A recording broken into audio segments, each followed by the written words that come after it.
Hello friends, today I bring you Witch and Wizard's pull guide for Ash Forest on how to properly abuse the Red Orb aggro with the seeds and everything. I'll talk a little bit about minimum requirements I think the spot has, what buffs you should use and what crystals you should bring. For this one, I used my Twala gear and my seasonal Witch alt to showcase the rotation. As for crystals and lightstones, for lightstones I brought my good old Deathblow, which is not relevant anymore really for most of the spots. But I brought it anyway because it's pretty cheap nowadays and very good value. For crystals I brought this set. For normal gear I would advise running full knockdown resistance.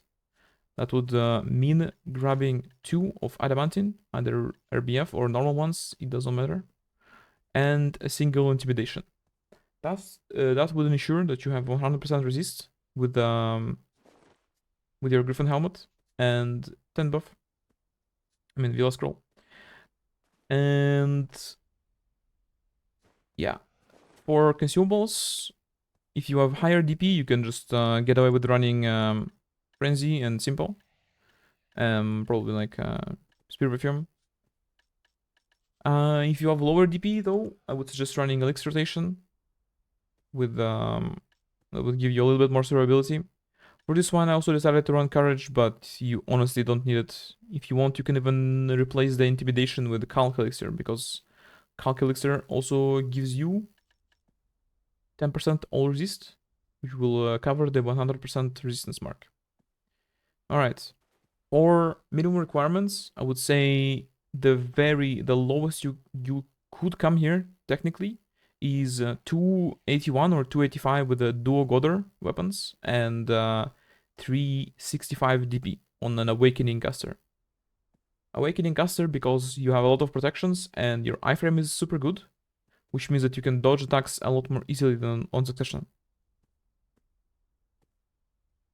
And yeah, I think that's about it. I already recorded the rotation sample, so I'll just cut to it, and thanks for watching and enjoy. For the rotation, I would always suggest to only run 7-seed rotation, and for every pull, you plop down a Red Orb, wait for it to trigger like this, and you hit the seed. That should trigger all the smallies around, and pull all the Barnesses and Volcrus. From here, if you're lower DP, just be mindful of how they attack you, because the red mobs, they will block jump you sometimes, and that can one-shot you if you're not careful. For the next seed, you again plop down Red Orb, wait for it to trigger, and hit the seed. Or go behind Barnas, you can do some damage to him. Or wait for them to all to trigger. You can see the guy went iframe, so just be careful for now, because he will do a lot of damage.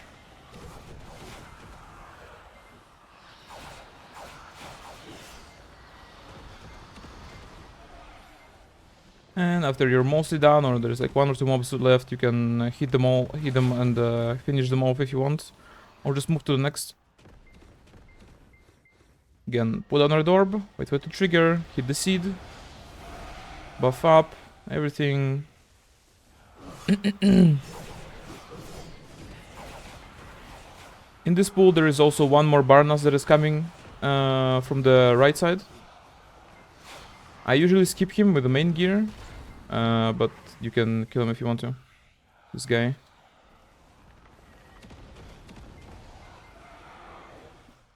Alright, next seed is also pretty straightforward. Plop down the Red Orb, hit the seed, and die apparently. Nope.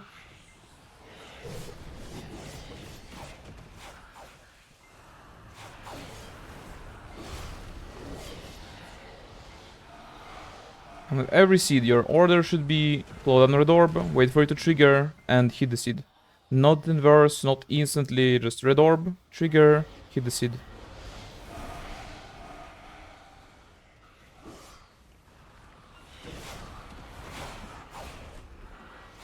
Be very careful of the Volcrus if you have low DP.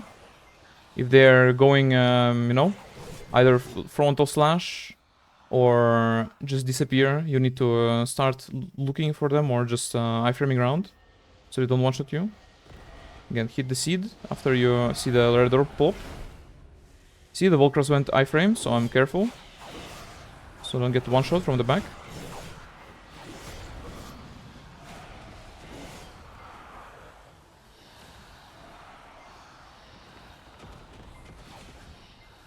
Finish this off and go next. Red Orb. And hit the seed.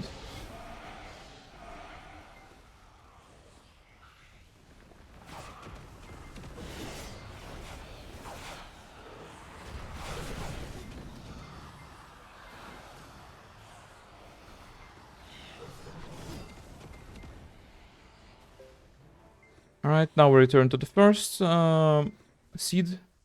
And we repeat the same. That's Red Orb, wait for it to trigger, hit the seed, and kill the mobs.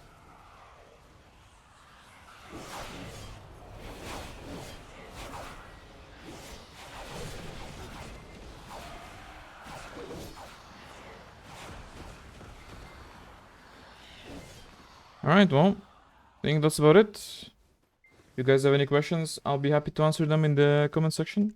And I'll see you in the next one, I guess.